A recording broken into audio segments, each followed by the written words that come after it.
Hi, it's Steve. Today we'd like to show you how to change a door bellows clamp on your washer. It's a really easy job. Let me show you how we do it. Now to do this repair, we'll begin by opening up the washer door. Now if the clamp is still on your washer, you'll need to remove that first. The easiest way to do that is to take a flat blade screwdriver and go down into about the 6 o'clock position, and you'll see a spring with a little loop on either end of it. So using that flat blade screwdriver, we're just going to go into that loop, stretch that spring out, and we can peel the old band clamp off and discard it.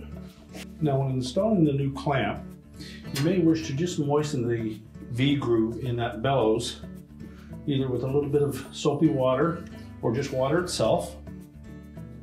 And then we're going to position that clamp so that the spring is in the 6 o'clock position.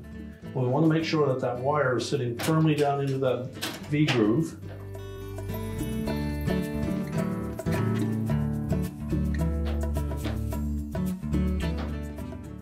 And we'll take a pair of needle nose pliers and we're going to grasp that loop on the end of the wire.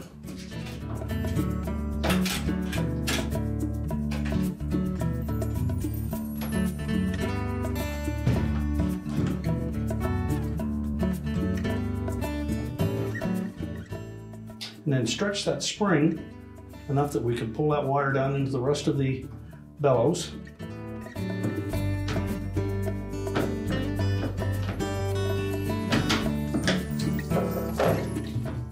And then just verify that the bellows stayed intact with the front panel and still flush.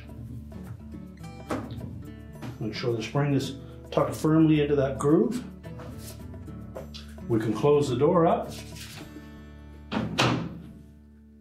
And our repair is complete.